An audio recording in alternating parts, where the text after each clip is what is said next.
À travers le long métrage Halé, les blessures de l'enfance, le réalisateur sénégalais Moussa Sen Absa magnifie la femme africaine, héritière du tout premier regard vivant. Prix spécial de l'UEMOA à cette édition du FESPACO, Halé est aussi en lice pour l'étalon d'or de Yenenga. Oui, Halé, c'est la dernière partie d'une trilogie que j'ai commencée en 97 avec Tableau Ferraille, qui était là en compétition en 97, et qui s'est poursuivie avec Madame Brouette en 2003, ici toujours au FESPACO. Et Halé est le dernier volet de cette trilogie qui est consacré au destin de femmes. Parce que je considère que l'avenir de notre monde, pas simplement de notre continent, l'avenir de notre monde dépend beaucoup de la place qu'on va accorder aux femmes. Mais aussi du regard des femmes sur nous-mêmes. En ce sens que la femme a une certaine douceur dans la vie parce qu'elle donne vie. Que la femme a... Les récits des femmes sont des récits beaucoup plus... et ça nous touche plus. Puisque Jésus est ton cousin, Dieu est donc ton oncle.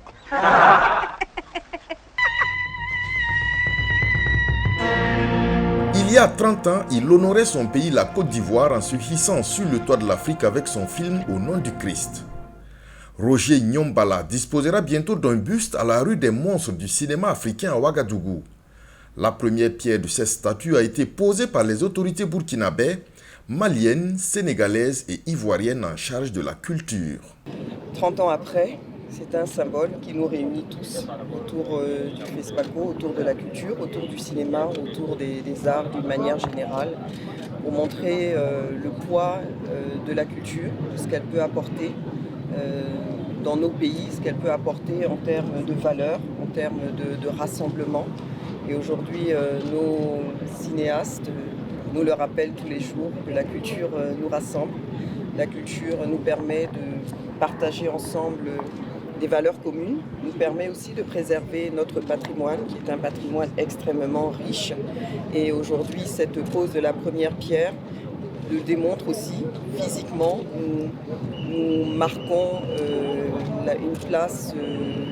la place qu'a représentée ou que représente Nyombala pour nous et pour la génération future.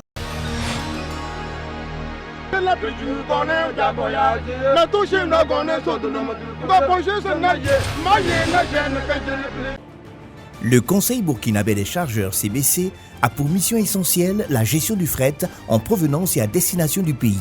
Il veille ainsi à l'approvisionnement régulier du pays en produits et denrées diverses, dans de meilleures conditions de coût, de célérité et de sécurité. Depuis plus de 40 ans, la vision des dirigeants, l'engagement, la qualité du personnel et l'implication des acteurs ont permis de bâtir une institution solide. Pour bien assurer sa mission, le CBC dispose de représentations au niveau des ports de transit, à savoir Abidjan et San Pedro en Côte d'Ivoire, Cotonou au Bénin, Lomé au Togo et enfin Tema et Takoradi au Ghana. Le CBC envisage de s'installer prochainement à Conakry, en Guinée. La vision 2022-2026 est de faire du CBC une institution de référence au service du chargeur à travers la promotion des transports durables et de la chaîne logistique. Le CBC, connecté le Burkina Faso au reste du monde.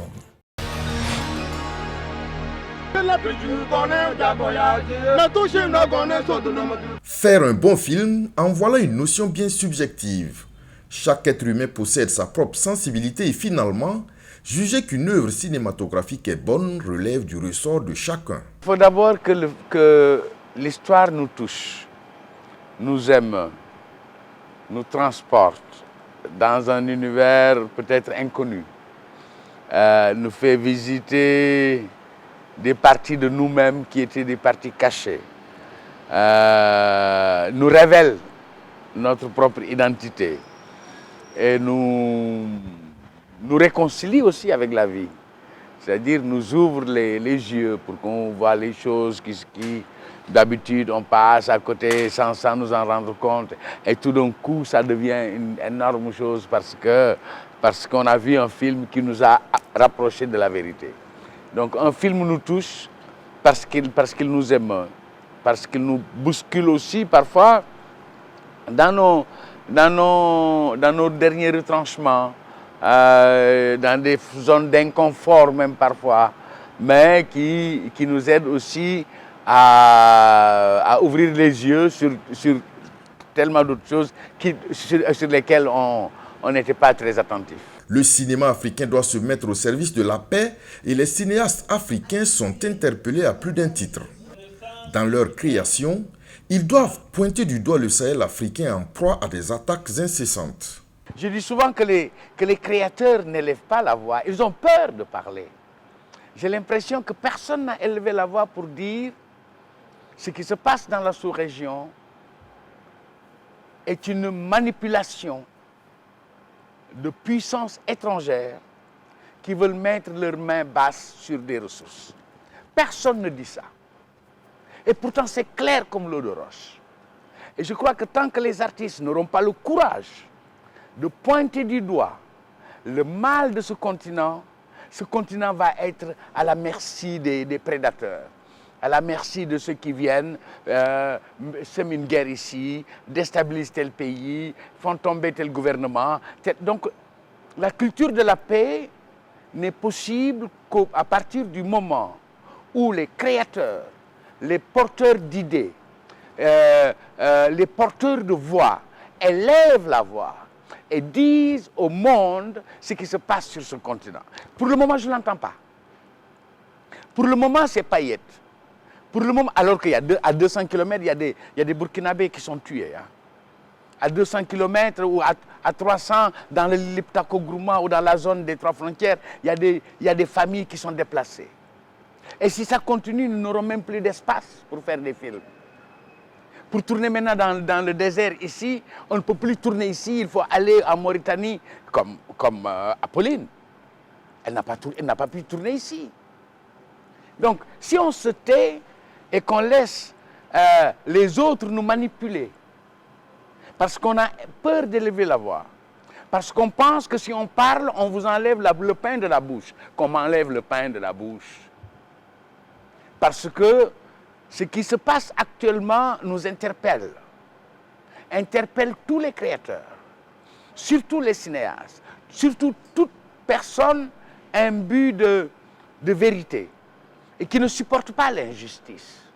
Mais de quel droit les gens ont-ils venir dans un village, massacrer un village et faire 2 millions de réfugiés, des gens qui étaient paisibles dans leur terre depuis l'aube des temps, qui y ont vécu en paix et en harmonie. Et tout d'un coup, qu'est-ce qui se passe? Ils sont chassés de leur terre. Et on les trouve errer dans Ouagadougou. On les trouve errer à Dakar. On les trouve errer à Bamako. On les trouve errer partout. Et là, le silence des artistes m'horripile. Je pense qu'on ne peut pas se taire quand des choses comme ça se passent sur ce continent-là. Et c'est pas simplement, c'est pas une question, c'est tellement une... Comment dire? Moi, je trouve que... parfois, je n'ai pas de mots et je suis tellement en colère. Parce que je crois que le métier qu'on fait, ce n'est pas pour des paillettes dans les hôtels et machin. C'est pas ça. Sinon, c'est trop simple. On fait ce métier parce qu'on doit dire la vérité. On fait ce métier parce que nous n'avons pas le droit de nous taire quand, quelque part dans le monde, une injustice se passe. À plus forte raison sur notre propre pays ou notre propre continent. Arme de construction massive, le cinéma de nos jours doit se positionner comme solution à l'hydre terroriste, amener le public à rêver, se remettre en cause et surtout s'interroger sur ses propres valeurs. Quand j'entends dans la presse dire les djihadistes, les terroristes, ça n'existe pas. Il faut quand même être un peu taré pour croire en ça. Comment détruire tout un arsenal en Libye permettre aux autres de faire une progression, tout a été calculé. Ils veulent simplement, et si vous voyez la carte des groupes djihadistes, c'est exactement là où il y a les plus grandes réserves du monde. Il faut que les Africains comprennent ça. Il faut que les Africains comprennent qu'ils sont en train d'être manipulés, qu'ils sont en train d'être pillés à cause de leurs ressources, comme si l'Africain ne méritait pas ces ressources, que les dieux nous ont données. Est-ce qu'on n'a pas le droit de vivre comme à Paris, aux États-Unis, à Dubaï? Qu'est-ce qui fait que nous devons toujours être à la remorque et dépendre des gens qui viennent? Ah, on va vous défendre. Vous ne nous défendez pas. Ils ne nous défendent pas. Ils défendent leur pain. Ils défendent leurs ressources. Parce qu'ils savent pertinemment que nous avons des ressources qu'eux, ils n'ont pas. Nous sommes beaucoup plus riches qu'eux. Mais on ne nous dit pas qu'on est riche. On nous dit, ah, vous êtes attaqués. Pourquoi on est attaqué? Depuis quand on est attaqué? Não